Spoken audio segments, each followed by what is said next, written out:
जो दैनिक क्लास चल रही है, जो लगातार पतंजलि किसान सेवा समिति एवं Patanjali organic research institute Haridwar के द्वारा संचालित इस योगाहार कार्यक्रम में सभी भाई, देश भर के भाई बहन और यहाँ तक कि विदेश के भाई बहन इसमें शामिल होते हैं, अपना सहयोग और समर्थन करते हैं, सहभागी बनते हैं, योग कराते हैं, चीफ गेस्ट के रूप में आते हैं और अपना अनुभव बताते हैं।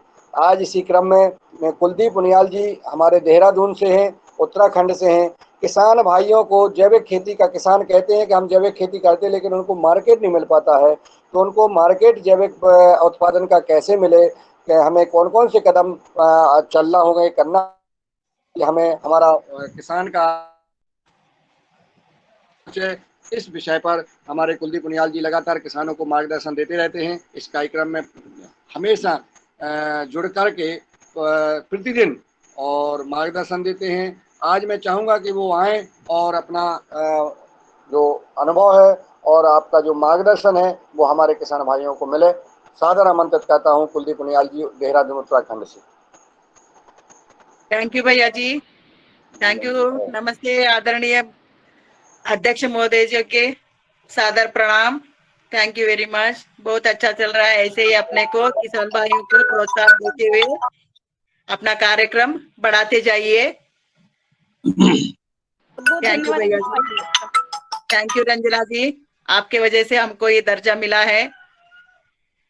Thank you very much Ranjana आप देवी। जुड़ते रहिएगा, आप जुड़ते रहिएगा, इसमें जुड़े रहिएगा, हमेशा जुड़े ठीक है रोज। सर, ऑलरेडी ठीक कुलदीप है सर। उनियाल जी सादर आमंत्रित हैं। आप अपन सेवा देने के लिए कभी भी तैयार रहते हैं, आप सेवा बोलिए, हम तैयार करेंगे। थैंक यू एक सेकेंड अभी से। नमस्ते। सभी को मेरा प्रणाम। आज की जो हमारी योग कक्षा रही है वो काफी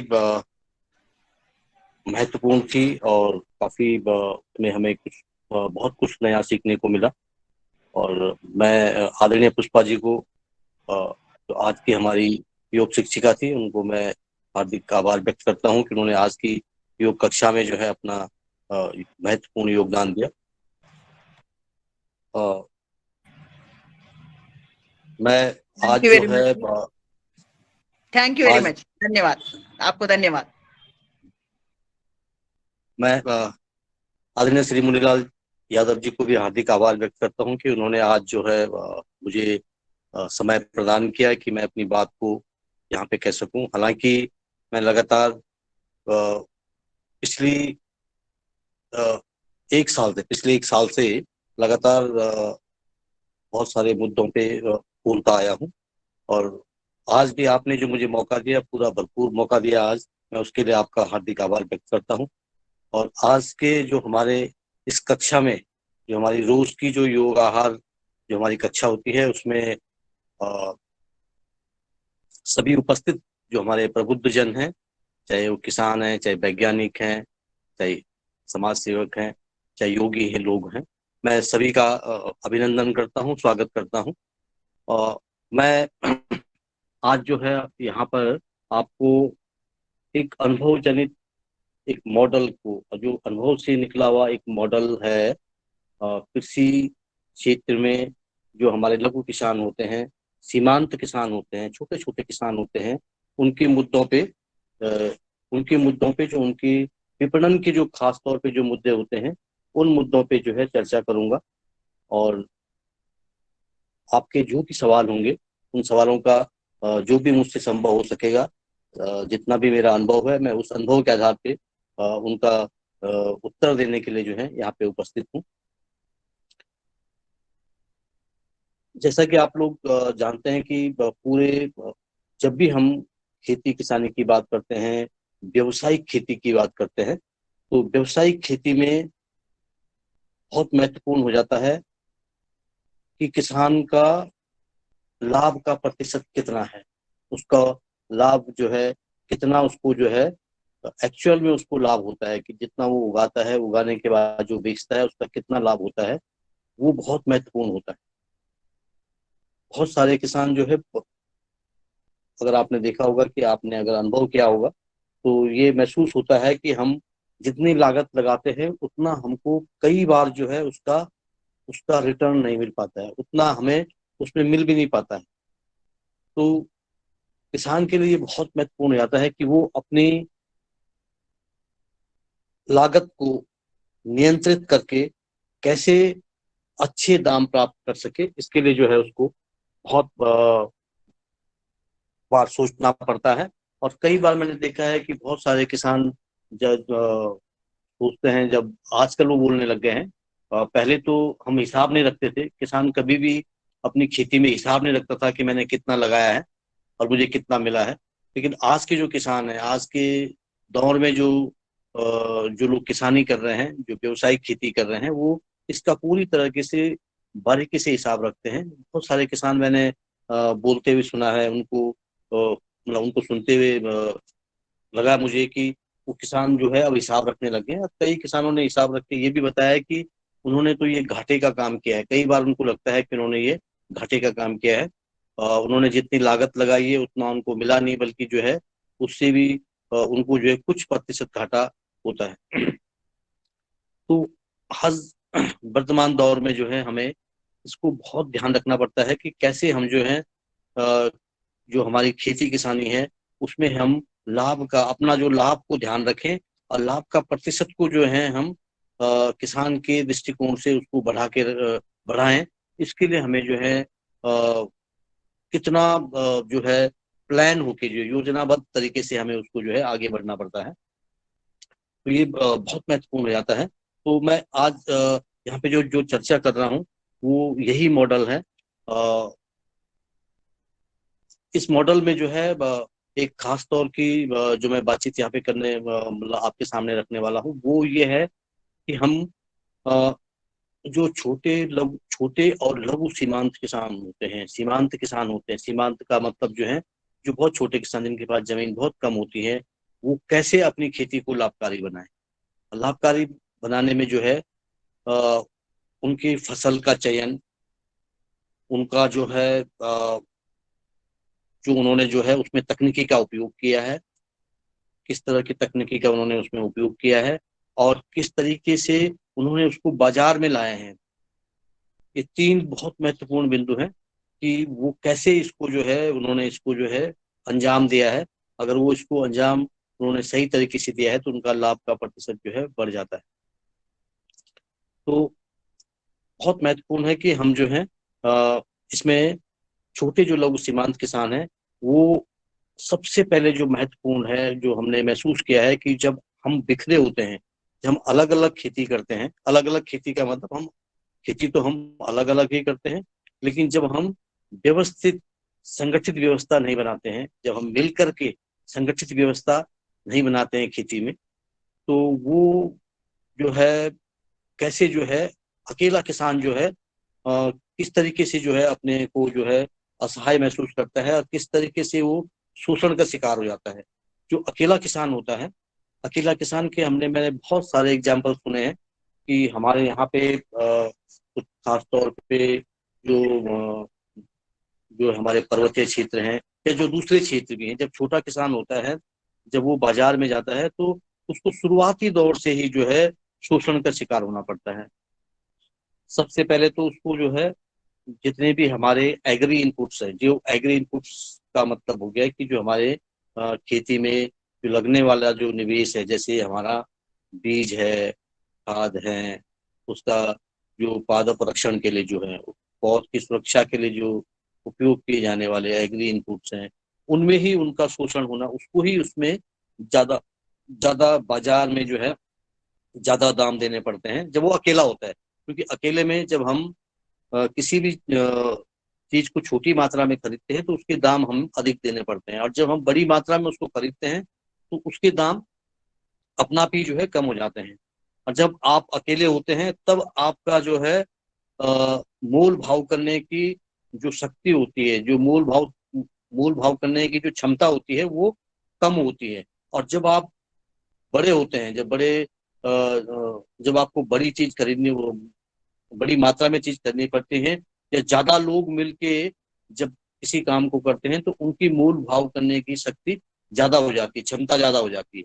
तो ये बहुत सारे, जब अकेले हम होते हैं तो वो हमारा शोषण जो है लगातार जो है बढ़ता जाता है। और और इसमें जो है जो बाजार में बैठे हुए जो लोग हैं वो किसान का जो छोटा जो किसान होता है उसका शोषण करना तो शुरुआती दौर से ही प्रारंभ कर देते हैं।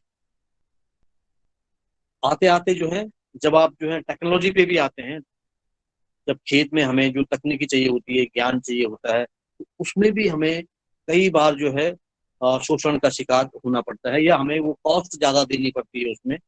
जब हम अकेले होते हैं, अगर मेरे खेत में कोई बीमारी लगी है, मैं अकेला हूँ, अब मुझे किसी वैज्ञानिक की सलाह चाहिए, अब मुझे किसी वैज्ञानिक को संपर्क करना है, तो वो मेरे लिए थोड़ा सा महंगा सौदा हो जाता है।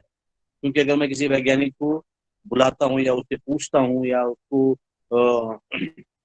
तो मुझे उसकी अगर कॉस्ट देनी पड़ी तो कॉस्ट थोड़ा महंगी हो जाती है। लेकिन अगर मैं संगठित है, अगर हम होते हैं, तो वो कॉस्ट जो है कम हो जाती है। हाँ, जैसे कि अ, अगर मैं हमारा एक गांव है, उसमें अगर 40 किसान है, 40 किसान मिल के अगर एक वैज्ञानिक को अपनी समस्याओं पे परामर्श के लिए अपने गांव में अगर बुलाते हैं, अगर उसकी फीस सपोज 500 रुपए है, तो 40 लोग अगर उसको मिलाएंगे तो उनको जो है वो कॉस्ट कम पड़ेगी। अगर एक आदमी बुलाएगा तो कॉस्ट महंगी पड़ेगी। तो वो अकेले होने में जो है हमें हर स्तर पे जो है घाटा या शोषण का शिकार होना पड़ता है। वैसे ही बाजार में है, बाजार में भी जब हम अकेले जाते हैं, जब हम किसी भी मात्रा को छोटी क्वांटिटी में बाजार में लेके जाते हैं और अकेले जाते हैं, तो उसमें हमें शोषण का शिकार होना पड़ता है। अकेला देख करके अकेले में जो है जो बाजार में बैठे हुए विपणन के जो सौदागर हैं, वो उसमें जो है किसान को अकेला देख करके उसको मोल भाव भी वो उसी तरीके से करते हैं। तो अकेले स्तर पे जो है हम अ, हर समय अब आप कहीं पर भी देखेंगे, जब आप अकेले होते हैं तो अकेले होने में जो है आप जरूर निश्चित रूप से जो है आपको कमजोर महसूस करेंगे। लेकिन जब आप संगठन में होते हैं, जब आपके पास संगठन की ताकत होती है, तो तब आप जो है अपने को जो है असहाय न देख करके, बल्कि आपकी मोल भाव करने की क्षमता, निगोशिएशन जो क्षमता होती है, निगोशिएशन की जो पावर होती है, जो शक्ति आपके पास आती है, वो जो है बहुत महत्वपूर्ण हो जाती है। तो छोटे मझोले किसानों के लिए जो है, सीमांत छोटे और मझोले जो किसान है उनके लिए जो है एक सहकारिता का मॉडल, सहकारिता या संगठन का जो मॉडल है वो बहुत महत्वपूर्ण हो जाता है। तब आपको जो है संगठित होना बहुत जरूरी हो जाता है। संगठन के लिए जो है हमें आज के दृष्टि में अगर हम देखें तो संगठन वैसे भी बहुत महत्वपूर्ण हो जाता है, क्योंकि बाजार जो है, अगर हम बाजार में देखें तो बाजार में जिनके पास ज्यादा क्वांटिटी होती है, ज्यादा माल उपलब्ध होता है, तो उसका जो है ज्यादा बाजार में जो है उनकी ज्यादा पूछ होती है, उनको ज्यादा भाव दिया जाता है। तो ये ज्यादा क्वांटिटी होने के पास होने के लिए होने से आपको जो है बाजार को आकर्षित कर सकते हैं, बाजार का जो है बाजार को अपनी तरफ खींच सकते हैं। अगर आपके पास कम क्वांटिटी है तो कम क्वांटिटी में कोई भी बाजार आपकी तरफ आकर्षित नहीं होगा, बल्कि जब आप बड़ी क्वांटिटी में उत्पादन करेंगे तो वो बाजार आपकी तरफ खुद ब खुद चला आता है।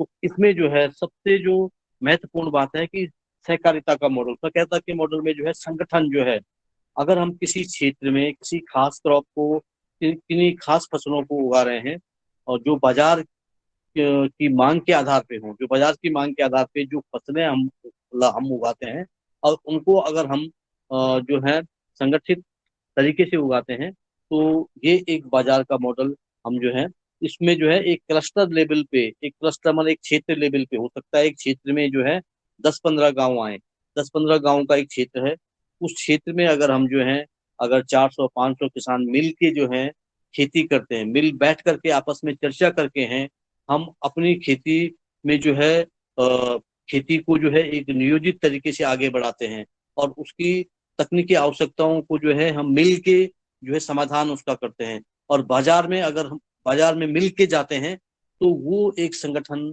जो है बहुत कारगर सिद्ध हो सकता है। ऐसे बहुत सारे उदाहरण हैं जो आज भी जो है इस कारगर जो आज भी जो है इनका उनका उदाहरण दिया जाता है कि जो मिल के जो आज खेती कर रहे हैं, मिल बैठ करके जो चर्चा करके जो है अपने फसल का नियोजन करते हैं, अपने फसल का जो है तकनीकी जो है ज्ञान को जो है उपयोग करते हैं, और साथ में जो है उसको बाजार में। ऐसे बहुत सारे एग्जाम्पल्स हैं जो अगर आप देखें गुजरात में ऐसे मॉडल्स बहुत सारे आपको मिल जाएंगे जो इस तरह की खेती को कर रहे हैं या इस तरह के जो है उद्योग मतलब उद्यम को कर रहे हैं और वो बाजार में सफल भी हैं।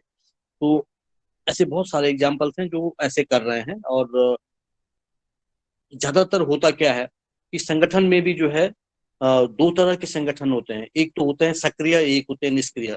जो निष्क्रिय संगठन होते हैं वो निष्क्रिय संगठन जो है वो इसमें सफल नहीं हो पाते हैं। और निष्क्रिय संगठन हमेशा जो है जो अपनी जिन्होंने जो है बिना किसी विजन के बिना किसी सोच के उन्होंने जो है अपने संगठन को बनाया है। इनकी सोच में जो है कोई स्पष्ट विजन नहीं है, स्पष्ट सोच नहीं है कि उन्होंने इसको क्यों बनाया है, किस मकसद के लिए उन्होंने इसको बनाया है। जब मकसद साफ नहीं होगा, जब उसका उद्देश्य साफ नहीं होगा, तो फिर वो संगठन जो है धीरे धीरे निष्क्रिय हो जाते हैं। बहुत सारे संगठन ऐसे हैं जो जिसमें कि कुछ खास लोग प्रभावी हो जाते हैं जो कि उसकी सोच को जो है प्रभावित करते हैं और उसकी सोच की तरफ आगे बढ़ने में सब जो है आगे बढ़ने में रोकते हैं। तो बहुत सारे संगठन ऐसे हैं जिनमें जो है राजनीतिक जो है प्रपंच आ जाता है और जिस कारण से जो है वो जो है वो बिखर जाते हैं और अंततः वो निष्क्रिय हो जाते हैं। और फिर संगठनों पे सवाल उठते हैं कि संगठन जो है संगठन से मिलकर कुछ कार्य किया जाना संभव नहीं है। लेकिन बहुत सारे एग्जाम्पल ऐसे भी हैं जो ऐसे बहुत सारे संगठन हैं जो निष्क्रिय हैं, जो निष्क्रिय हो जाते हैं क्योंकि उनका उद्देश्य साफ नहीं होता है, उनकी सोच साफ नहीं होती है, क्योंकि उन्होंने क्यों संगठन बनाया है, उस संगठन की आवश्यकता उनको क्यों पड़ी, जब उनको उसकी आवश्यकता ही नहीं है। जो बिना आवश्यकता के जो संगठन बन जाते हैं या जबरदस्ती फोर्सफुली जो संगठन बन जाते हैं, वो संगठन जो है आगे जाके जो है रुकावट ही पैदा करते हैं और अंततः वो निष्क्रिय हो जाते हैं। लेकिन जिन संगठनों की सोच स्पष्ट है, उन्होंने कहा है कि हमने संगठन अपनी खेती को मिलजुल करके जो है हमने मिल करके अपने खेती में विपणन व्यवस्था को बनाना है और विपणन व्यवस्था करके अपनी आय को बढ़ाना है। अगर ये स्पष्ट है कि हमने मिल के खेती करनी है, मिल के हमने इसकी मार्केटिंग करनी है, फिर वो उस काम को अंजाम देने में जो है उनको जो है आगे बढ़ाने में प्रेरित करते हैं, आगे बढ़ने के लिए उनको जो है सक्रिय करते हैं। तो ऐसे संगठन जो है आगे जाके सक्रिय हो जाते हैं। तो ये संगठनों पे भी ये बहुत बड़ी बात है कि हम संगठन जो है संगठन के अंतर्गत जो है बहुत सारे संगठन है, उनका जो है संगठनों को भी शिक्षण की आवश्यकता होती है, तो उनको शैक्षिक जो है बल दिए जाने की आवश्यकता होती है। संगठनों जैसे एक इंसान को जो है योग्य बनाने के लिए उनको जो है कामगार बना उनको जो है अपनी आय अर्जन के लिए बनाने के लिए मतलब आय अर्जन की तरफ बढ़ाने के लिए जो है जैसी तरह से उसको शिक्षा की आवश्यकता होती है, चाहे उसको प्राइमरी शिक्षा की आवश्यकता होती है, फिर उसको जो है आगे जाके तकनीकी शिक्षा की आवश्यकता है और उसके आधार पे वो जो है रोजगार प्राप्त करता है। उसी आधार पे संगठनों को भी जो है हमें शैक्षिक योग उसको जो है प्राइमरी शिक्षा भी उसको बहुत जरूरी है। प्राइमरी शिक्षा का मतलब होता है कि संगठन को हम चलाएं कैसे, संगठन को चलाने के लिए आपको कौन कौन सी बातें ध्यान रखनी है। छोटी छोटी बातें होती हैं पर हम उनको जब संगठन तो बना देते हैं पर उनको हम ध्यान नहीं रखते हैं। जैसे संगठन में बहुत महत्वपूर्ण हो जाता है कि संगठन की नियमावली को हम कैसे तैयार करें। ये ज्ञान संगठन को ये आ जाए तो संगठन अपनी नियमावली में फिर उसी तरीके से सुधार करता है। संगठन का सबसे महत्वपूर्ण टूल अगर आपने देखा होगा तो संगठन की जो बैठकें होती हैं, जो वो बैठकें आयोजित करते हैं, जो मीटिंग्स आयोजित करते हैं, वो मीटिंग्स बहुत महत्वपूर्ण होती हैं। लेकिन संगठनों को कई बार वो मीटिंग्स कैसे आयोजित करनी है, कैसे नियोजित तरीके से, कैसे उनका फल मिले उन बैठकों का, तो वो उन बैठकों को कैसे आयोजित करें, उन बैठकों का शिक्षण जो है उनको बहुत जरूरी है। उसी तरीके से कैसे वो अपने दस्तावेजों को जो है उनका प्रबंधन करें, कैसे वो जो है प्रभावी नेतृत्व प्रदान करें अपने संगठन, कैसे जो है उसमें भागीदारी को बढ़ाएं, अपने सदस्यों की भागीदारी को बढ़ाएं, कैसे वो संगठन के अंदर पारदर्शिता को बढ़ाएं, पारदर्शिता को कैसे जो है वो बढ़ा सकते हैं ताकि संगठन उतना सक्षम होगा जितना कि उसके अंतर्गत पारदर्शिता होगी तो उसमें उसका विश्वास का जो स्तर है वो काफी ऊपर जो है ऊपर चला जाता है। कैसे जब संगठन होता है, सक्रिय संगठन वही होता है जिसके अंदर कई बार जो है कई मुद्दों पे विवाद पैदा हो जाता है, तो विवादों का निपटारा कैसे करें। जब संगठन के अंदर जब आप कार्य करेंगे, चाहे आप अपने घर में हैं चाहे अपने गांव में हैं, तो निश्चित रूप से छोटे मोटे विवाद तो होते रहते हैं। जब आप सक्रिय होते हैं तो सक्रिय होने तो उन विवादों का निपटारा कैसे करें, विवाद तो होंगे लेकिन उनका निपटारा कैसे करें, संगठन को ये आना चाहिए। ऐसा नहीं कि विवाद इतना बढ़ जाए कि आपका संगठन ही टूट जाए। तो ये बहुत महत्वपूर्ण टूल्स होते हैं जिनको संगठन को आगे बढ़ाने के, ऐसे 16 पॉइंट्स हैं, 16 मुद्दे हैं, जिन 16 मुद्दों पे जो है हमको जो है संगठन को मजबूत करना पड़ता, और जो है उनको जो है प्राइमरी शिक्षा उनको ये देनी पड़ती है कि वो अपने संगठन को सशक्त कैसे बनाएं। तो ये बहुत महत्वपूर्ण हो जाता है कि संगठन को सशक्त बनाने के लिए उनको शिक्षण का कार्य उनका हो। जब उनको शिक्षण का कार्य होगा तो वो संगठित होगा, सशक्त होगा और आगे बढ़ने में उतना जो है मजबूत होगा। अगले जो बिंदु होते हैं कि वो कैसे अपने लिए कार्य योजना विकसित करें। जब खाने कमाने की बात आएगी, जब कैसे वो अपने लिए जो है व्यवसाय का प्रबंधन करे। जैसे आज हम एमबीए करते हैं तो संगठनों के लिए भी एक एमबीए की जरूरत होती है।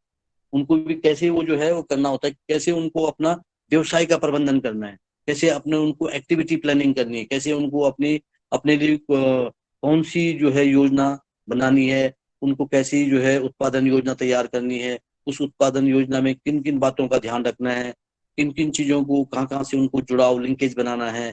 तो ये एक्टिविटी प्लानिंग जो है उत्पादन योजना का उनको मतलब उनके अंदर जो है स्किल्स डेवलप करना है, उनका जो है ज्ञान विकसित करना है, ताकि वो जो आगे जाके जो है अपने लिए जो है स्वयं जो है योजना बना सके, योजना साकार कर सके। बहुत जरूरी है उसमें कि आज जब हम किसानी करते हैं तो किसान निश्चित रूप से बहुत एक तरफ से एक भोला होता है, और वो कई बार उसको जो है ना वो उद्यमी दृष्टिकोण उसके अंतर्गत नहीं होता है, मतलब उसके अंदर नहीं होता है। तो उद्यमी दृष्टिकोण जो है उनके अंदर बढ़ाने के लिए, उद्यमी स्किल्स उनको ले मतलब बढ़ाने के लिए उनको उद्यमिता का सोच को लेके जाए कि उद्यम कैसे विकसित होता है, इसमें नफा नुकसान को देखना कैसे होता है, और उसमें कौन कौन से गुण आपके अंदर चाहिए कि जो आपके बिजनेस को, जो आपके व्यवसाय को, व्यापार को जो है आगे बढ़ाएगा। तो वो उद्यमी दृष्टिकोण भी उनके अंतर्गत पैदा करना। यहाँ पे दृष्टिकोण से मतलब मेरा यही है कि जब वो बाजार में उतरेगा तो उसको उस दृष्टिकोण का फायदा निश्चित रूप से मिलेगा। मार्केट स्किल्स हैं बहुत सारे जो हैं। बाजार में किसान जब फेल हो जाता है, बाजार में जब वो देखता है कि बाजार में जब अपने उत्पाद को लेके जाता है वो बिना किसी प्लानिंग की, बिना किसी अपने उद्यमी सोच के, तो वो जब बाजार में जाता है तो निश्चित रूप से वो फिर कई बार हतोत्साहित हो जाता है। जब उसको कम दाम बाजार में मिलते हैं तो वो फिर हतोत्साहित होता है, और फिर वो उसमें कई बार उसका विश्वास मतलब खेती से ही उठना शुरू हो जाता है। बोलता है कि नहीं, व्यवसायिक खेती जो है एक घाटे का सौदा है। तो वो एक मार्केटिंग स्किल्स जो है उसके अंतर्गत कैसे है, मार्केटिंग जो इंटेलिजेंस कैसे उसके अंदर आए, तो ये सब बातें उसको जो है किसान के शिक्षण में आती हैं। उनके जो किसान संगठनों के शिक्षण में आती है। किसान संगठन को जब ये चीजें अडॉप्ट कर लेती हैं, उनकी नेगोशिएशन स्किल्स क्या उनके अंतर्गत होने चाहिए, तो जब उनके अंतर्गत ये सब चीजें आती हैं तो वो फिर जो है सक्रिय भूमिका अदा करते हैं, और फिर वो अपने सदस्यों के लिए लाभ करें। अंततः जो संगठन जो बना था वो अपने सदस्य की सहायता के लिए हमने बनाया था। जो हमने मिलजुल करके, हम सबकी एक समस्या थी, एक समस्या को मिलने के लिए हम सब लोग एक समस्या से निपटने के लिए हम जो है एकजुट हुए। अब वो जब हम एकजुट होके जब कोई काम को अंजाम देते हैं तो फिर अंततः हमारे जो है सदस्य को फायदा होता है, और जब सदस्य को फायदा होता है तो सदस्य का विश्वास संगठन के ऊपर बढ़ता है, और फिर संगठन जो है उसको और प्रभावी तरीके से और आगे जाके जो है उसमें अपनी भूमिका अदा करता है, और संगठन का लाभ सदस्यों को मिलता है। और कुल मिलाकर जो है संगठन का जो सदस्य है उसकी जो इनकम है, उसकी आय में जो है वृद्धि होती है। तो संगठन बहुत महत्वपूर्ण हो जाता है। संगठन के लिए जो है हमें ये बात ध्यान रखनी बहुत जरूरी है कि संगठन जो है, संगठन के अंतर्गत शिक्षण जरूर हो। दूसरी बात जो मैं यहाँ पे जो कहना चाहता हूँ कि इसमें जब हम इस तरह के मॉडल पे जाते हैं तो कम से कम हमें हमारे पास जो है इस तरीके की 11 स्टेप्स हैं। तो पहला स्टेप्स मैंने यही बताया कि आपको संगठन को जो है बहुत ध्यान देना है कि आपको आपका संगठन जो है सक्रिय हो, निष्क्रिय संगठन की तरफ न बढ़े बल्कि सक्रिय संगठन की तरफ बढ़े। और संगठन का एक ये अलग अलग स्तर का होता है, जैसे हम कहते हैं ना कि त्रिस्तरीय पंचायत होती है, तो उसी तरीके से संगठन में भी जो है स्तर होता है कि गांव स्तर पे, वार्ड लेवल पे हम मतलब जो है एक गांव स्तर पे हमने जो है अपना ग्रुप बनाया है, समूह बनाया है, जिसको हम कई बार जो है किसान सहायता समूह भी बोलते हैं, कई लोग फार्मर इंटरेस्ट ग्रुप भी बोलते हैं। तो इस गांव में भी हमें संगठित होना है, क्लस्टर लेवल पे भी हमें संगठित होना है, और हाई कमान लेवल पे भी। तो 3 संगठन के स्तर होते हैं। कहीं पे जो है बीच की लेवल की जरूरत नहीं पड़ती है, जहाँ पे छोटा क्षेत्र होता है वहाँ पे सिर्फ जो है FIG और उनका एक हाई कमान होता है। लेकिन कई जगह पे जब जिनका क्षेत्र बड़ा होता है तो उनका क्या होता है कि एक अलग अलग इलाके पे लोग जो हैं 4-5 गांव के लोग मिलकर अपनी एक वार्ड कमेटी बना देते हैं। वार्ड कमेटी में से जो हमारे FIG होते हैं, जो फार्मर इंटरेस्ट ग्रुप जो गांव लेवल पे होते हैं, उनका एक प्रतिनिधि, उनका एक चयनित एक प्रतिनिधि वार्ड कमेटी का हेड होता है। और उसमें जो है समूह सदस्यों से जो है जो हमारे FIG हैं उन लोगों को वहां से मेंबर्स जाते हैं चुन के, जो वार्ड लेवल पे जो है उसका करते हैं। तो वार्ड लेवल पे भी वो संगठित होते हैं, क्योंकि वार्ड लेवल पे भी कई बार जो है हमको नियोजन करने की आवश्यकता होती है और कम्युनिकेशन करने की जरूरत होती है। जो हमारा ऊपर का हाई कमान है, जो ऊपर का हमने टॉप लेवल का जो हाई कमान बनाया, जिसमें कि हमारे पूरे किसानों का जो प्रतिनिधित्व करते हैं वो लोग बैठे हैं, जो वार्ड जो हमारी एग्जीक्यूटिव बोर्ड होता है। तो ये 3 स्तर का FIG लेवल, वार्ड लेवल और एक आपका जो है हाई कमान लेवल, जो उनका एग्जीक्यूटिव लेवल है, ऊपर टॉप लेवल है, उस लेवल पे जो है कम्युनिकेशन करने का। तो ये क्या होता है, कम्युनिकेशन नीचे से ऊपर की तरफ भी होता है और ऊपर से नीचे की तरफ भी होता है। क्योंकि जो वार्ड लेवल का जो मेंबर होता है वो जो आपके एग्जीक्यूटिव बोर्ड में भी मेंबर हो सकता है। तो वो क्या करता है कि वो जब हम वार्ड लेवल पे बैठते हैं तो जो हाईकमान में ली गई जो बातें होती, जो लिए गए जो निर्णय होते हैं, वो उनको अपने सदस्य जो FIG के लोग हैं उन तक पहुंचाता है। और FIG की बातों को जो है वो वार्ड लेवल जो है ऊपर लेवल तक पहुंचाता है। तो उनका कम्युनिकेशन जो है बहुत जो है अच्छा हो जाता है। और जिससे ऊपर की बात नीचे और नीचे की बात ऊपर आसानी से पहुंच जाती है। जो नीचे जो समस्याएं आ रही हैं, नीचे जो मुद्दे उठ रहे हैं, उन मुद्दों को ऊपर ले जाने के लिए वार्ड कमेटी जो है बड़ा योगदान देती है। तो ये और कहीं पर जो छोटे क्षेत्र होते हैं जहाँ पे हम छोटे लेवल पे आप लोग जो है छोटे लेवल पे जो है हम लोग मिल के जो है जहाँ पे 5-6 ही गाँव है, उनका एक वार्ड मतलब एक ही मतलब एक संगठन है, तो वहां पे जो है बीच की कड़ी की जरूरत नहीं पड़ती है। तो ये 2 तरह के जो है मॉडल होते हैं इसमें। तो ये सहकारिता का जो ये मॉडल है, इस मॉडल पे जो है जो जो लोग जो जो संगठन आज भी काम कर रहे हैं उनको बहुत लाभ जो है प्राप्त हो रहा है। अ, ऐसे एग्जाम्पल्स जो हैं आपको बहुत सारे मिल जाएंगे।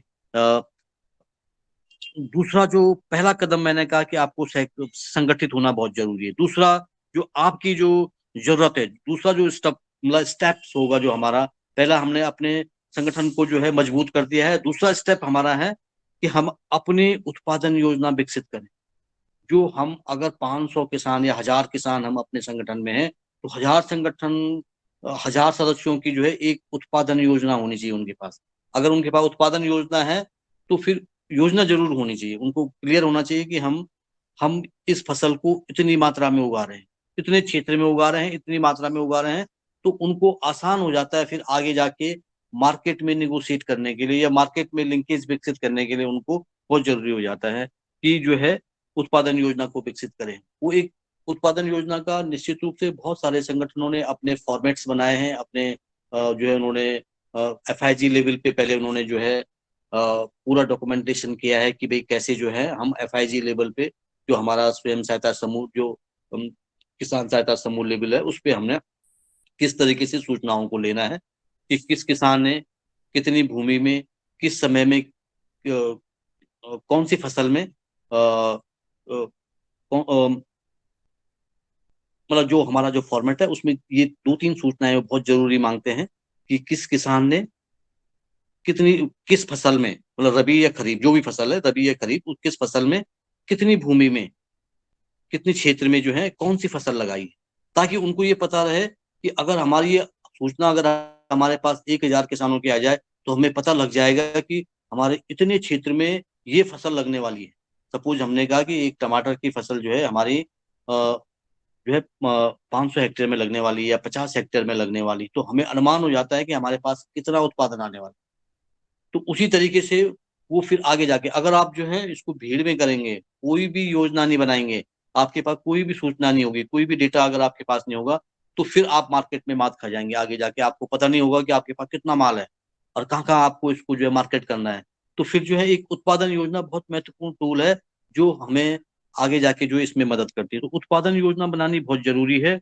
और ये उत्पादन योजना जो बनती है, ये उत्पादन योजना हमें जो हमारे क्षेत्र की क्लाइमेटिक कंडीशन है, जो हमारा क्षेत्र का जो जलवायु है, जो हमारा जो वातावरण, जो हम जिस इस जलवायु में हम कौन कौन सी फसलें उगा सकते हैं और उन किन किन फसलों की इसमें मार्केट में डिमांड है, तो वो मार्केट की डिमांड के आधार पे ही जो है संगठन निर्णय लेता है कि हमें इन फसलों को उगाना है। तो मार्केट इंटेलिजेंस के लिए मार्केट में किन फसलों की किस समय पे जरूरत है, जिसमें उनको अच्छे दाम मिल सके, तो एक उत्पादन योजना बनानी बहुत जरूरी है। तो उत्पादन योजना बनाने के लिए जो है हमें ये दूसरा कदम उठाना है। तीसरा कदम क्या है, जब हमने उत्पादन योजना बना दी है, तो तीसरे कदम में जो है हमने जितने भी हमारे सपोर्ट, हमारे चारों तरफ अगर आप देखेंगे, सरकार में भी गैर सरकार में भी बहुत सारे विभाग हैं जो खेती को बढ़ावा देने के लिए जो है योगदान कर रहे हैं। चाहे हमारा कृषि विभाग है, चाहे हमारा उद्यान विभाग है, चाहे हमारा प्लांट प्रोटेक्शन विभाग है, चाहे हमारे अन्य जो विभाग हैं, ये जो चाहे पशुपालन विभाग है, ये सारे जो हैं, और कई जगह पे बहुत सारे एक्टिव गैर सरकारी संस्थाएं भी जो मदद कर रही हैं। तो संगठन जो है उस पे जो उनकी जरूरतें हैं, क्योंकि अब इस योजना को, जिस फसल को आप उगा रहे हैं, उस फसल को उगाने के लिए आपको मदद की जरूरत है। हो सकता है आपको बीज की जरूरत हो सकता है आपको जो है नॉलेज की जरूरत हो सकता है आपको जो है उन मतलब किन्हीं खास विषयों पे प्रशिक्षण की आवश्यकता है, हो सकता है आपको किसी एक टूल्स की जरूरत हो। तो वो लिंकेज बढ़ाने के लिए आपको जो है बहुत जरूरी है कि तीसरा जो कदम आपका है वो जो है मार्क जो है, जो हमारे जो विभाग हैं, जो अन्य जो सपोर्ट सिस्टम हमारा है, जो जिनको हम रेखा विभाग बोलते हैं, लाइन डिपार्टमेंट्स बोलते हैं, उनके साथ जो है लिंकेज विकसित करने का, लिंकेज विकसित करना बहुत जरूरी है। ये संगठन तभी आगे बढ़ते हैं जब वो लिंकेज विकसित करते हैं, क्योंकि इससे उनकी मान्यता भी धीरे धीरे बढ़ने लग जाती है और सभी को पता लगने लगता है कि ये संगठन जो है जमीन में कार्य कर रहे हैं। और चौथा कदम जो है इसमें जो सबसे बड़ा जो कदम जो इस अ, अभियान को जो है व्यवसायिक खेती को आगे बढ़ाने के लिए है, वो एक दक्ष कैडर बनाना, जो जिसको नॉलेज हो, नॉलेज अपने अंदर आत्मसात करना, नॉलेज को अपने अंदर लाना, कि जिस चीज की नॉलेज की हमें जरूरत है उस नॉलेज को अपने अंदर पैदा करना, वो सबसे बड़ी बात है। बहुत सारे संगठनों ने क्या किया है कि उन्होंने अपने अंदर जो है एक पैरा टेक्नीशियंस बनाए। पैरा टेक्नीशियंस का मतलब हो गया है कि उन्होंने अपने जैसे गांव स्तर पे एक व्यक्ति को जो है, किसी को जो है नर्सरी रेजिंग का जो है, नर्सरी उत्पादन करने का जो है विशेषज्ञ बना दिया है, किसी को जो है मार्केटिंग का विशेषज्ञ बना दिया है, किसी को जो है उन्होंने ग्रेडिंग पैकिंग वैल्यू एडिशन का जो है वो बना दिया है, किसी को प्लांट प्रोटेक्शन का जिसको जानकारी हो कि कैसे इस यूएस में, किसी को ऑर्गेनिक टेक्निक्स का जो है उसको जो है विशेषज्ञ बना दिया।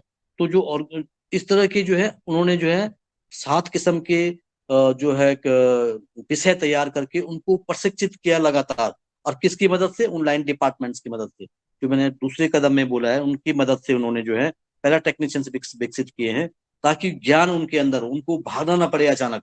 तो उन्होंने अपने अंदर जो है ज्ञान को जो है तैयार किया, उसी सदस्य को जो है वो शुल्क बेस पे, शुल्क के आधार पे जो है अपने क्षेत्र में जो है उनकी सेवाएं लेते हैं। आज अगर मुझे जरूरत है कि मेरे खेत में कोई बीमारी लगी, तो वो उसकी पैरा टेक्नीशियंस की मदद लेते हैं। अगर आपको नर्सरी रेजिंग का प्रशिक्षण देना है, नर्सरी कैसे उत्पादित करनी है, तो उसकी ट्रेनिंग जो है वो वहीं पे एक दक्ष व्यक्ति है जो उसको करता है। तो इस तरीके के विभिन्न विशेषज्ञ उन्होंने जो है, जैसे आपने कहा कि वैल्यू एडिशन का, वैल्यू मतलब ग्रेडिंग पैकिंग का, एक जो है एक व्यक्ति को कैसे ग्रेडिंग करनी, कैसे पैकिंग करनी है, ये इन बातों किन किन बातों को आपको ध्यान रखना है, इसके लिए उन्होंने एक जो है दक्ष व्यक्ति तैयार कर लिया। तो ये दक्षता अपने अंदर तैयार करना एक संगठन को मजबूती की तरफ ले जाता है, संगठन आगे जाके जो है सक्षम हो जाता है। और पांचवा जो कदम है कि हमें निश्चित रूप से, जो पांचवा जो कदम मैं बता रहा हूँ, इसमें है कि हमें अपने लेवल पे, अपने स्तर पे संगठन लेवल पे जो है, जो हमारे मेंबर्स को इधर उधर न भागना पड़े, उनके लिए एक जो है सामुदायिक सुविधा केंद्र स्थापित करना है। जैसे अगर कोई छोटा किसान है, उसको किसी छोटी मशीनरी की जरूरत है, तो वो अगर हम अपने सामुदायिक केंद्र में रखते हैं उसको, तो वो हम उसको जो है सेवा शुल्क के आधार पे उनको उपलब्ध करवा सकते हैं। पैकेजिंग मटेरियल है, इस तरीके की जो सेवाएं हैं जो किसान को जरूरत होती है, जैसे बीज खाद दवाई की सेवाएं होती है, बीज जैसे बीज की सेवा होती है। बीज में क्या होता है कि जब हम अकेले बाजार में खरीदते हैं तो हमको महंगा पड़ता है, पर लेकिन जब आप संगठित होकर 1,000 किसानों को एक साथ खरीदते हैं तब आप जो है नेगोशिएट कर सकते हैं मार्केट में। जिसके पास बीज है बाजार में, जहाँ पे बीज है जिसके, उससे आप जो है नेगोशिएट करके जो है उसके दामों में और उसकी क्वालिटी के साथ जो है आप नेगोशिएशन कर सकते हैं कि आपको अच्छी गुणवत्ता का बीज के लिए जो है, और उसको इन्वॉल्व भी कर सकते हैं अपनी खेती में कि भाई तुम हमारी जो है उनका अपना जो तुमने कहा है हमारे पास 10 प्लॉट में करके दिखाओ। तो इस तरह के संगठनों ने किया है, इस तरीके के जो है काम किए हैं कि उन्होंने जो बीज, जिसने बीज दिया उसको कहा कि तो अपने बीज को इतना बढ़िया अगर कह रहा है तो इसको हमें 10 जगह पे इसको बता के दिखाओ कि इसकी क्वालिटी ये है। तो वो उसमें उसकी क्षमताओं का इस्तेमाल भी करते हैं, उसकी ज्ञान का इस्तेमाल भी करते हैं। तो वो जो है एक सामुदायिक सुविधा केंद्र जो है, सामुदायिक सुविधा केंद्र जिस केंद्र में हमारे पास मशीनें हो, एग्री इनपुट्स हो, मतलब कुछ इस तरीके की सेवाएं हों। जैसे सबको हो सकता है कि मुझको स्प्रे करना है, मेरे पास स्प्रे मशीन मैं नहीं खरीद सकता हूँ, मैं छोटा किसान हूँ। बड़ा किसान तो हो सकता है खरीद ले, पर छोटा किसान हूँ मैं नहीं खरीद सकता हूँ। तो वो किसान जो है वहां से उस सुविधा को ले सकता है, 5 रुपए दे के सेवा शुल्क दे के जो है उसको जो है उस मशीनरी का उपयोग कर सकता है। तो वो किसानों को जुड़ाव पैदा करता है उसके अंदर जो है वहां पे एक जो है हलचल पैदा करता है उस संगठन के अंदर। जब वो सामुदायिक सुविधा केंद्र एक अपने अंदर स्थापित कर देता है तो इससे जो है उसको जो अपने सदस्यों को लिंक करता है, वो जोड़ता है और आगे जाके जो है वो उनको जो है पूरी तरह से विश्वास विश्वास दिलाता है कि हम तुम्हारी सेवाओं के लिए ही कार्य कर रहे हैं। छठा कदम जो है, जब हम संगठित होते हैं, जो संगठन होकर जब हम आगे बढ़ते हैं तो छठे कदम में जो है बहुत जगह पे आज जो है बहुत सारे मार्केट एप्लीकेशंस हैं। इनका ज्ञान जो है आज जो है जो जितने भी संगठन है, संगठन को जो है आज डिजिटल ज्ञान, डिजिटलाइजेशन का ज्ञान होना बहुत जरूरी है। क्योंकि आज जमाना जो है धीरे धीरे बढ़ रहा है, तो हमें समय के साथ परिवर्तित भी होना पड़ेगा। समय के साथ परिवर्तन के लिए संगठन को भी तैयार होना पड़ेगा। संगठन को अपने अंदर जो है इस तरह के जानकार लोगों को तैयार करना होता है कि वो इस तरह की जो आज डिजिटल टेक्नोलॉजी है, चाहे वो ऑनलाइन मार्केटिंग आज हो रही है, तो उस तरह की सूचना है, उस तरह का ज्ञान हमको प्राप्त हो। तो ऑनलाइन ज्ञान प्राप्त करने के लिए जो है हमको अपने को दक्ष बनाना होगा। तो ये संगठनों को अपने अंदर जो है ये दक्षता बहुत जरूरी है, और ये संगठनों के अंदर बहुत कम मतलब देखी जाती है कि जो संगठन इस तरह के स्किल्स का इस्तेमाल कर रहे हैं। लेकिन जो जो संगठन कर रहे हैं वो बहुत तेजी से आगे बढ़ रहे हैं। वो अपनी चीजों को नेगोशिएट कर रहे हैं, अपना मोल भाव कर रहे हैं अपनी चीजों का, अपनी चीजों को जो है अच्छा प्लेटफॉर्म दे रहे हैं, अच्छे विकल्प दे रहे हैं। तो वो जो है इस तरीके की जो है हमें जो है मार्केट एप्लीकेशंस का भी हमें ध्यान रखना है कि मार्केट एप्लीकेशंस का ज्ञान जो हमारे पास हो। तो हमारा सातवां कदम है, क्योंकि हमें कई बार जब हम सातवां कदम में जो है एक जो महत्वपूर्ण बात इसके अंतर्गत है सातवें कदम में, कि हमें पूरे मार्केट जो कैसे रेगुलेट होता है, बाजार हमारा कैसे चलता है, कैसे संचालित होता है, इसकी समझ, इसका ज्ञान होना उस संगठन के अंदर बहुत जरूरी है। मार्केट रेगुलेशंस जो है कैसे होते हैं, कैसे चलता है, कैसे संचालित होता है, वो बहुत जरूरी है। जैसे कि अगर आप देखें तो हाट बाजार भी होता है, एक हाट बाजार भी चलता है। मंडी परिषद जो होती है हमारी जो जिले में या क्षेत्र में, जो मंडी परिषद होती है जो बाजार संचालित करती है। जब आप अपने स्टेट से बाहर मार्केट में जाते हैं तब आपको किन बातों का ध्यान रखना होता है, वो किस तरह की राष्ट्रीय स्तर की मंडियां होती हैं, उन मंडियों को जो है आपको उनकी समझ, उसके वहां पे कहाँ कहाँ पे आपको जो है कहाँ कहाँ पे जो आपको रुकावट पैदा होती है, किन किन चीजों की नॉलेज आपको होनी बहुत जरूरी है। क्योंकि नहीं तो आपका शोषण बहुत जगह पे होता है। कई जगह पे हमने देखा है कि जैसे मंडी में जो है, जैसे बहुत सारे स्टेट्स में क्या है कि जो प्रोड्यूसर्स है, जो प्राइमरी प्रोड्यूसर्स है, उसको कोई टैक्स नहीं पड़ता है, कोई भी आड़त नहीं पड़ती है। लेकिन जो है बाजार में जो लोग बैठे हैं वो इसी का फायदा उठा के, जब किसान अकेला होता है तो वो इसका फायदा उठाते हैं और किसान से भी जो है उल्टा टैक्स ले लेते हैं।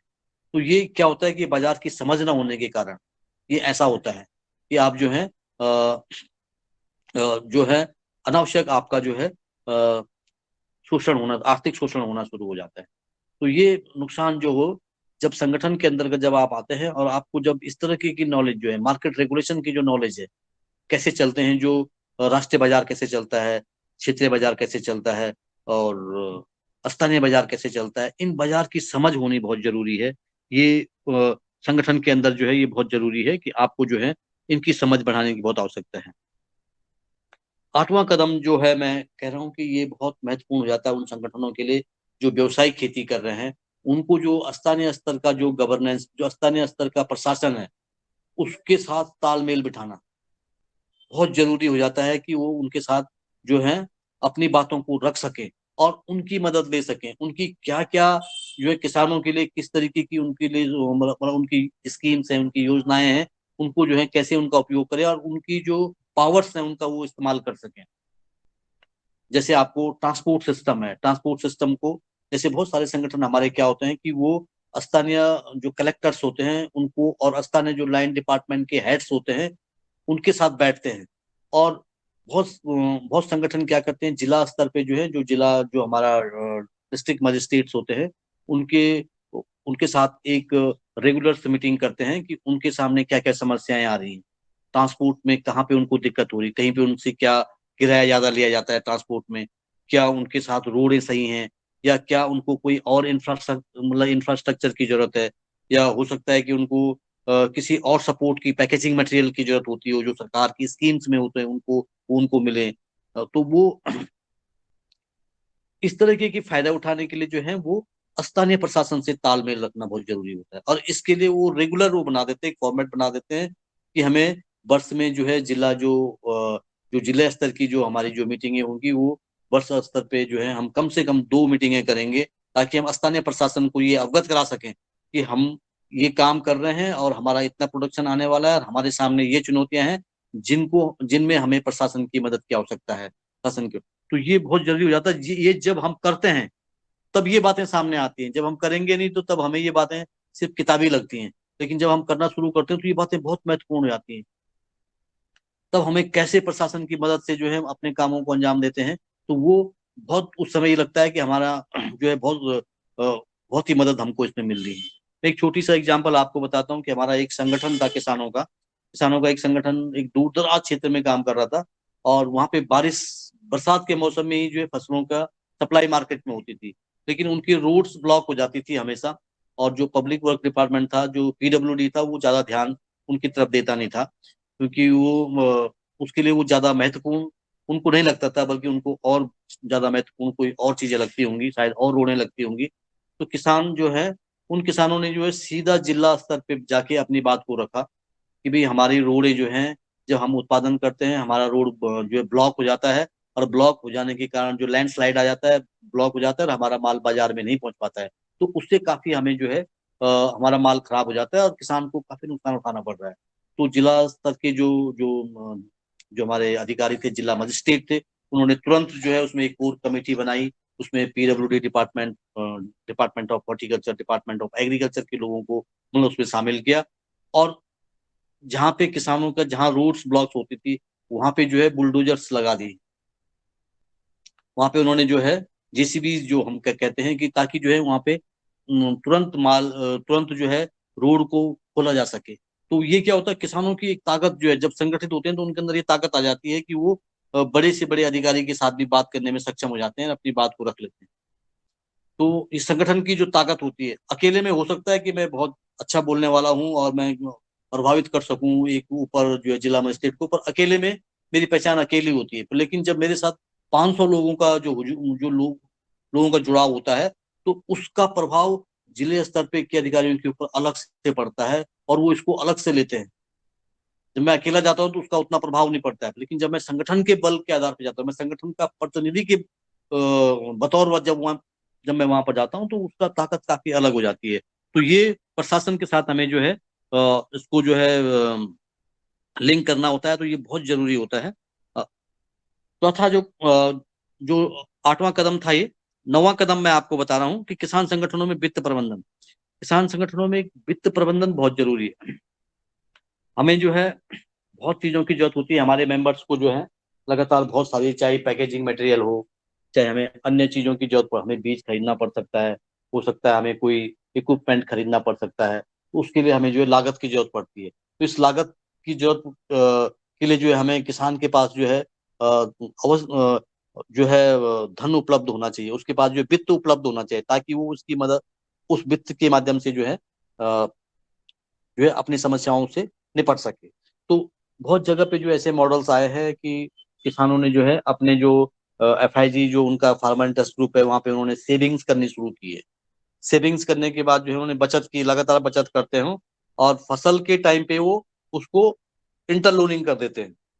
जिस किसान को जरूरत होती है इंटरलोनिंग कर देते हैं।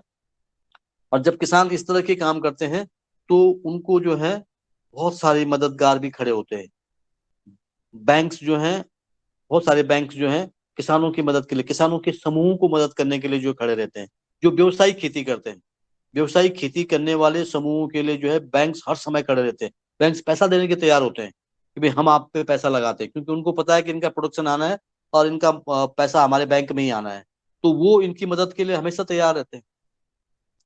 तो वो एक बार तो एक बैंक ने, जब जब हमारे यहाँ पे किसान जो है करोड़ों का कारोबार कर रहे हैं, और बैंक में जो है उनके खातों में पैसा जब आता है, तो बैंक जो है उनके लिए अलग से स्कीम भी निकालता है। एक बार हमारे एक बैंक ने जो है, भारतीय स्टेट बैंक ने जो है एक क्लस्टर में, जहाँ पे जो टमाटर की खेती किसान करते थे, टमाटर सेब की खेती कर रहे हैं, मटर की खेती कर रहे हैं, तो वहाँ पे उन किसानों के लिए, उन छोटे मजूले किसानों के लिए जो है उन्होंने एक आवासीय योजना निकाल दी कि हम आपके समूह को आवासीय लोन देंगे, और आप उसको जो है एक इस तरह की स्कीम से भी वो निकालते हैं। उनको पता होता है कि इससे उनका रिटर्न, पैसा जो है बेकार नहीं जाएगा, तो पैसा उनका जो है वापस लौटेगा।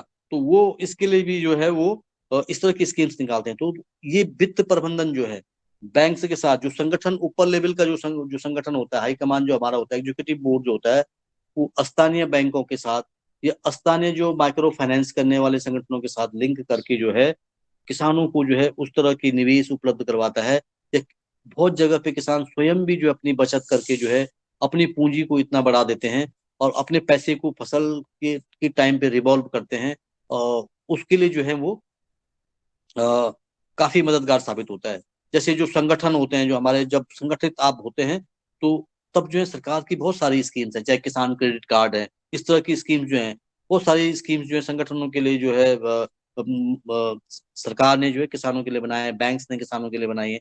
तो उनका फायदा भी, जब संगठन होता है, संगठन का दबाव होता है और संगठन का प्रेशर होता है, संगठन की निगोशिएशन क्षमता होती है, तो वो समझाने में काबिल हो जाता है उन सारे विभागों को कि हमारे सदस्यों को लोन चाहिए, वो आपका लोन वापस कर देंगे, आपका पैसा वापस कर देंगे। तो यहाँ पे किसान जो है सक्षम होते हैं, और वहाँ पे जो है 100% जो है रिकवरी रेट भी मतलब जो है देखा गया है। जहाँ पे संगठित होकर जो लोग खेती करते हैं, संगठित होकर जो है व्यवसायिक खेती कर रहे हैं, तो वहाँ पे बैंक्स जो है खुशी से लोन देने के लिए या सहायता करने के लिए तैयार होते हैं। तो ये बहुत, वित्त प्रबंधन बहुत जरूरी है। और जो मैं 10वां जो हमारा जो कदम है, वो वही है कि बिजनेस सेंस। संगठन के अंदर जो है एक बिजनेस सेंस जो है हमको डेवलप करने की बहुत बहुत जरूरत है। संगठन जो है एक बिजनेस सेंस जो उसके अंतर्गत होना चाहिए, और एक उद्यमिता का जो उसके अंदर गुण है वो उसके अंदर आने बहुत जरूरी है। उद्यमिता विकास के गुण उसके अंतर्गत मतलब आने चाहिए। वो ये इस कदम में जो है इन बातों पे जो है हमें ध्यान देना पड़ता है। तो ये उद्यमिता हमें बढ़ानी बहुत जरूरी होती है। और एक 11वां कदम और अंतिम कदम मैं आपको बता रहा हूँ, वो है जोखिम प्रबंधन, रिस्क मैनेजमेंट। तो ये रिस्क मैनेजमेंट के लिए जो है कौन कौन से रिस्क हो सकते हैं, तो जो संगठन होता है, जो हमारा जो संगठन होता है, वो रिस्क मैनेजमेंट करने की क्षमता उसके अंतर्गत होनी चाहिए। आवश्यकता है इसकी आज के रिस्क मैनेजमेंट कि क्या बाजार में अगर भाव गिर जाते हैं, या क्लाइमेट चेंज या जो है अत्यधिक वर्षा होने के कारण या सूखा होने के कारण फसलों पे प्रभाव पड़ता है, तो तब हमें कैसे मैनेज करना है, किस तरीके का मैनेजमेंट हमको देखना है, उस समय हम क्या करें। तो इसका जो है जोखिम प्रबंधन जो है एक क्षमता है, एक स्किल्स जो है उनके अंतर्गत ये आनी चाहिए। जोखिम प्रबंधन उनको हमेशा करके रखना चाहिए कि हमारी जो ये फसल कर रहे हैं, कि हम मार्केट में भी हमारे साथ जोखिम हो सकता है, रिस्क है हमारे साथ, क्योंकि ये सब रिस्क ही है। खेती जो है आपको आपको शायद अंदाजा ही होगा कि खेती जो है बहुत रिस्की है। तो रिस्क जो है, रिस्क प्रबंधन कैसे करना है, तो वो ये बहुत जरूरी है कि हमें रिस्क मैनेजमेंट भी हमें सीखना होगा। रिस्क मैनेजमेंट के अंतर्गत जो है बहुत सारी बातें हमें कैसे मैनेज करनी है, उन पे हम जो है संगठन को जो है अपनी क्षमता, अपना ज्ञान और अपना कौशल बढ़ाना होगा। तो ये 11 महत्वपूर्ण कदम है। अगर ये 11 महत्वपूर्ण कदमों को अगर आप आत्मसात कर लेते हैं, तो इन 11 महत्वपूर्ण कदमों के माध्यम से मेरा ये अनुभव है कि हम जो हैं सफलता के चांसेस हमारे बहुत ज्यादा हो जाते हैं। और हमारे जो साथ जुड़े हुए जो छोटे किसान हैं, उनको काफी लाभ इससे होता है। क्योंकि एक छोटा किसान अपने माल को बड़े बाजार में नहीं बेच सकता है, लेकिन वही छोटे छोटे किसान मिलके बड़ा उत्पादन कर मतलब दिखा करके उसको जो है बड़े बाजार में बेच सकते हैं। तो ये उनके अंतर्गत क्षमता आ जाती है। तो छोटे किसान को इससे सबसे अधिक लाभ होता है। जो जो छोटा किसान होता है, जब हम संगठित होते हैं तो छोटे किसान को सबसे अधिक लाभ होता है। तो छोटे संगठनों को हमें जो है संगठित करने के लिए या व्यवसायिक खेती की तरफ ले जाने के लिए ये बहुत महत्वपूर्ण जो 11 कदम थे जो मैंने आपको बताए हैं, मैंने आपके साथ शेयर किए हैं, ये अनुभव जनित है। हो सकता है ये क्षेत्र स्तर पे भी जो है इनमें बदलाव हो सकता है, कई क्षेत्रों में इनकी जरूरतें अलग हों। तो ये 11 कदम मैंने आपके सामने रखे हैं। आपने मेरी बातें सुनी हैं। मैं आपका आभार व्यक्त करता हूँ कि और इसमें अगर कोई भी किसी भी किस्म का शंका हो तो उस पे भी आप मतलब सवाल कर सकते हैं। और निश्चित रूप से मैं उसका जवाब जितना संभव हो सकेगा मैं उसका देने की कोशिश करूंगा। और परिस्थिति के अनुसार ही इसमें बदलाव भी हो सकते हैं। इन कदमों में भी हम जो है कहीं पे दूसरे कदम की भी जरूरत पड़ सकती है परिस्थितियों के हिसाब से। तो मैं अपनी बात को यहीं पे खत्म करता हूँ। अगर आप लोगों के सवाल हो तो मैं स्वागत है आप लोगों को।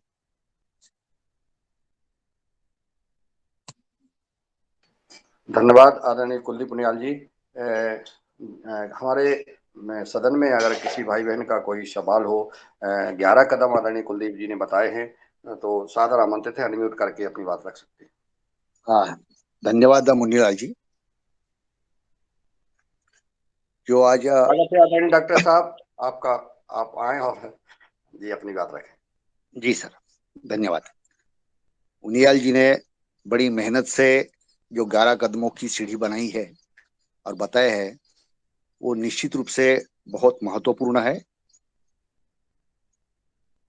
उससे छोटे और सीमांत जो किसान हैं उनको संगठन करके फायदा जरूर होता है, यह देखने में भी आया है। 2-3 महत्वपूर्ण बातें उन्होंने बताई मुनियाल जी, निश्चित रूप से। पहली तो कि भाई किसानों को हिसाब ही आता नहीं, सबसे महत्वपूर्ण बात है कि किसान हिसाब करते ही नहीं है। मैं थोड़ा उसके आगे चल के जाके बोलूं कि किसानों की बात जो करते हैं कई अर्थशास्त्री या कृषि शास्त्री, वो भी सही पैमाने में किसानों को हिसाब करवाना, सही पैमाने में हिसाब करवाना सिखाते भी नहीं है। तो एक तो हिसाब करना आना चाहिए, उसके कई पैरामीटर्स है, उस पर अलग से चर्चा हो सकती है। एक दूसरा, जो कदमों के माध्यम से विकास होता है, यह जो मॉडल है, यह मॉडल अच्छा जरूर है, लेकिन जहां पे वो मॉडल बड़े पैमाने पे खड़ा किया है, वहां पे जो समस्याएं आ रही है उसके बारे में मैं उनियाल जी से थोड़ा मार्गदर्शन चाहता हूँ। यह मॉडल है महाराष्ट्र में। महाराष्ट्र में किसानों का संगठन भी बना है, किसानों के लिए शॉपिंग सेंटर्स भी बने हैं, इम्प्लीमेंट्स और इनपुट्स और आउटपुट्स बेचने के लिए मार्केटिंग की भी व्यवस्था है। और इसके 2 इंपॉर्टेंट पहलू है महाराष्ट्र में। एक तो है शुगर फैक्ट्रीज 150 से ज्यादा, जहाँ पे संगठित किसान है, और दूसरी है कॉटन फैक्ट्रीज, सूतगिरनी, जहाँ पे कॉटन स्पिनिंग मिल्स, बहुत बड़े हजारों किसान वहां पे संगठित है।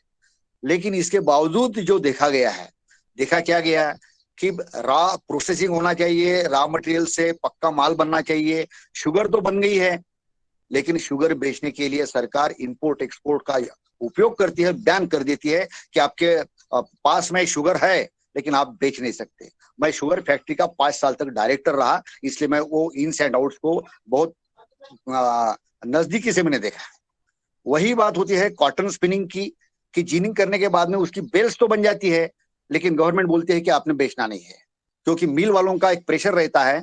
तो वो लॉबी ज्यादा यानी चुनाव के लिए पैसा दे पाती है, शुगर फैक्ट्रीज वाले भी गवर्नमेंट को जो अलग अलग जो है वो करते हैं, तो किसानों की बात वहां तक जाती नहीं। मेरा कहने का छोटे में मकसद यही है कि ये 11 कदमों के बावजूद, 11 कदमों से तो संगठन बन जाएगा, विकास हो जाएगा, लेकिन जहाँ पे बड़े पैमाने पे किसान इकट्ठे होंगे, उनको यदि ये जो सिस्टम जिसको बोलेंगे हम, नहीं तो एक टोटल ओवरऑल एक पिक्चर क्या बनता है कि ये भाई किसान ही पढ़ा लिखा नहीं है, वही संगठन नहीं बनाता है, उसी को प्रोसेसिंग नहीं आता है, और इसीलिए वो गरीबी में रहता है। यह जो आमतौर पर एक धारणा बनती है, यह धारणा अलग एक व्यवस्था है। और दूसरा कि सिस्टम ही ऐसी गलत है कि जो किसानों को बड़े पैमाने में पनपते नहीं देती। एक उदाहरण, 1 मिनट का उदाहरण देके मैं मेरी बात खत्म करूंगा कि अगर सोने चांदी में अगर चढ़ाव आता है तो हाँ भाई चलो हम डेवलपमेंट की तरफ बढ़ रहे हैं, ऐसी भावना लोगों में होती है। शेयर मार्केट अगर बढ़ता है तो हाँ चलो भाई डेवलपमेंट हो रही है देश में, ऐसा माना जाता है। और किसानों के फसलों के दाम अगर बढ़ते हैं तो भाई ये महंगाई के देश में महंगाई बढ़ रही है, ऐसा मैसेज मीडिया से लेकर सभी लोग लेते हैं। यह जो गलत धारणाएं है और जिसको सिस्टम में सिस्टम की गड़बड़ी है, तो ये सिस्टम की गड़बड़ी कैसे दूर क्या की जाए, इसके बारे में उनियाल जी यदि मार्गदर्शन करे तो निश्चित रूप से किसानों के और हमारे लिए भी प्रेरणादायी रहेगा। इसी के साथ मैं मेरे वाणी को विराम करता हूँ। धन्यवाद।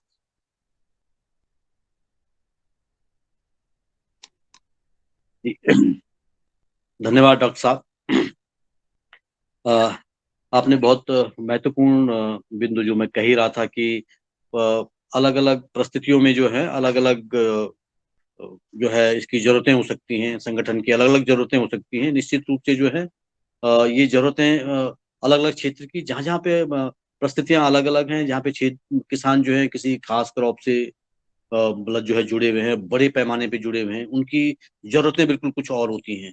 उनकी जरूरतें कहीं और जाके भी जो है मतलब आगे जाके जो है बढ़ जाती है, तो उनको हमें ध्यान रखने की आवश्यकता होती है। तो मेरा तो ये सबसे स्पष्ट मानना है, मैं स्पष्ट रूप से इसमें जो मेरा अनुभव है, जो मैंने जिस तरीके से देखा, जो जितना भी देखा है, उससे मुझे लगा कि जब संगठनों के अंदर ओनरशिप आती है, ओन करते हैं किसी भी वो चीज को, किसी भी प्लान को या किसी भी अपने संगठन को ही ओन करते हैं, अगर उनके अंदर स्वामित्व का बोध होता है, ये मेरा है, ये हमारी योजना है, ये हमारा काम है, ये हमने करना है, इसको अंजाम तक हमने पहुंचाना है, तो ये एक एक टूल ये भी इसमें हो सकता है कि ओनरशिप जो है, क्योंकि फिर हम अपनी बात से जो हमारी जरूरतें, जो हमारे रुकावटें हैं, उन रुकावटों को हटाने के लिए हम में ताकत आती है जब हमारे पास ओनरशिप होती है। और जब हमारे पास ओनरशिप नहीं होती है तब हम दूसरों का मुंह ताकते हैं, दूसरों के मुंह पे देखते हैं कि यार वो जाके आके हमारा कोई काम मतलब जो है इसको निपटा जाए या हमारा इस काम को कर जाए। लेकिन जब हम ओन करते हैं, अगर हमें प्रशासन पे या शासन पे दबाव बनाना है, अगर हमारी जरूरत है, हमारी आवश्यकता है, तो निश्चित रूप से जो है फिर उसमें कदम बढ़ जो है उसको हम जो है समाधान की तरफ बढ़ सकते हैं। कई बार वो समाधान आधा होता है, कई बार वो धीरे धीरे वो आगे बढ़ता है, समाधान की तरफ जो है कदम बढ़ते हैं। तो ये निश्चित रूप से जो है आपकी बात बहुत महत्वपूर्ण है। ये बिल्कुल क्षेत्रीय स्तर की, अलग जो है परिस्थिति स्तर की जो है एक बात ये निश्चित रूप से है। इस पे इस तरह के जो माहौल हैं, जो जिस तरह के वातावरण, बड़ी बड़ी जो कोऑपरेटिव होते हैं जिनमें कुछ नियंत्रण, बाहरी नियंत्रण भी होता है, जिसमें पॉलिटिकल नियंत्रण भी होता है, तो वहां पे ये चीजें मतलब देखने को मिलती हैं। लेकिन जहाँ पे ये अपने लेवल पे संगठन ने तय किया है कि उनको क्या उगाना है, क्या बेचना है, क्या करना है, तो वो वहां पे इस तरह की जो है चीजें नहीं आती। पर लेकिन जहाँ पे व्यापक पैमाने पे, बड़े पैमाने पे जो है आप कोऑपरेटिव के तत्वाधान में जो है इस तरह के काम कर रहे हैं, बड़ी बड़ी जो शुगर कोऑपरेटिव्स हैं, चाहे वो ग्रेप कोऑपरेटिव्स हैं, चाहे वो जो है दूसरे किस्म की जो कोऑपरेटिव, जो अन्य कम्युनिटी को लेके भी कोऑपरेटिव्स हैं, उनमें ये चीजें देखने को मिलती हैं कि हमें जो है उनका, क्योंकि वहाँ पे भारी हस्तक्षेप बहुत ज्यादा होता है और वो डिसीजन लेने में जो है कई बार जो है दिक्कत करते हैं और उनको आगे बढ़ाने में भी मदद करते हैं, आगे बढ़ाने में जो है रोकते हैं उनको, कई बार ये जो है देखने को मिला है। तो वहां पे जो है इन चीजों पे हमें वो जो कॉपरेटिव्स है, अगर वो ओन कर जाएं, अगर वो अपनी चीजों को ओनरशिप लेती हैं, तो यही एक समाधान का रास्ता मुझे दिखता है इसमें, कि जब वो ओन करेंगे और बाहरी हस्तक्षेप को रोकेंगे तो ये फिर हम जो है निश्चित रूप से आगे बढ़ेंगे। बढ़ने का एक तरीका हो सकता है, और भी तरीके हो सकते हैं, इस पे हम चर्चा कर सकते हैं। परिस्थिति में वहां पे जो है डिस्कशन हो सकता है कि क्या वास्तव में क्या यहाँ पे जो है दिक्कतें हैं, क्या क्या प्रॉब्लम्स हैं, क्यों हैं ये प्रॉब्लम्स, उनके रूट्स पे जाना पड़ेगा। तो अगर वो रूट्स को अगर हम पकड़ लेंगे तो निश्चित रूप से समस्याओं का समाधान की तरफ हम बढ़ सकते हैं। और आप तो मतलब जानते ही हैं कि इतना मतलब आपको अनुभव है, आप लगातार जो है 4-5 दशकों से लगातार जो है किसानों के बीच में हैं, और इस तरह की समस्याओं को सुलझाने का और समझने का आपके पास अनुभव भी है। तो निश्चित रूप से हम अगर रूट्स कॉज पे, मेरे कहने का मतलब ये है कि अगर हम उस चीज पे अगर हम ओन करते हैं संगठन को, और रूट्स कॉज पे अगर हम जाएं और उनको अगर हम स्टेप्स वाइज जो है अगर उनको निपटाने की कोशिश करें, तो निश्चित रूप से जो है इसमें हमें एक रास्ता मिल सकता है। अन्य तरीके भी हो सकते हैं रास्ते निकालने की, पर ये एक रास्ता हो सकता है। धन्यवाद। जी ओम। धन्यवाद। जी जी ओम। सर, हमारे मध्य प्रदेश में जो सहकारी समिति चल रही है वो तो सरकारी दुकान बन गई, वहां कोई ऐसी भावना ही नहीं है। बिल्कुल आपने जी सही कहा है। जी, बिल्कुल आपने सही कहा है कि जो सहकारिताएं हैं, जो सरकार से नियंत्रित सहकारिताएं हैं, वो बहुत जगह पे प्रभावी भी, ऐसा नहीं है कि कई कई जगह पे जो है उनका प्रभाव भी रहा है। महाराष्ट्र में ग्रेव की जो बोलते हैं, मंगूर की जो कोऑपरेटिव्स हैं, उन लोगों ने दुनिया में नाम कमाया है बहुत। उससे से गुजरात जो मिल्क कोऑपरेटिव्स हैं, उन लोगों ने बहुत काम किया है। लेकिन अ, लेकिन आज अगर आप देखें, मतलब 90% जो कोऑपरेटिव्स हैं वो एक तरह से जो है सरकार के नियंत्रण हस्तक्षेप में, पॉलिटिकल हस्तक्षेप में है, और वो जो है कार्य करने में जो है उनको बहुत सारी बाधाएं आती हैं, मतलब बहुत सारी दिक्कतें आती हैं। अभी कुछ कुछ दिन किसी एक कोऑपरेटिव के साथ बातचीत कर रहे थे हम, एक सरकारी कोऑपरेटिव से, तो वहां भी यही प्रॉब्लम्स आई। मतलब एक सरकार का अधिकारी बोल रहा है कि अध्यक्ष से बात ही नहीं करनी है। मतलब एक सचिव से, जो उनका जो वहां पे नियंत्रण करने के लिए आदमी रखा हुआ है, उससे बात करो, वो प्लान करेगा आगे कि कैसे करना है, समस्या कैसे निपटाना। जो उसका मुखिया, उससे बात ही ना करो। तो मतलब कहीं ना कहीं जो है ये नियंत्रण जो है बड़ा निश्चित रूप से आपने जो कहा है कि ये संगठन जो है, जिस तरीके की आप जो बात कर रहे हैं सहकारी समिति की, ये निश्चित रूप से जो है ये सरकार के नियंत्रण में होती है, पॉलिटिकल नियंत्रण में होती है। और ये कार्य करने में जो है निश्चित रूप से इनका उतना फल मिला नहीं है जितना मिलना चाहिए था, जिस उद्देश्य के लिए बनाए। जो सहकारी जो अधिनियम था, जो हमारा सहकारिता का भाव जो है, ये जो असली जो भाव है वो अब वहां पे दिखाई नहीं देता है।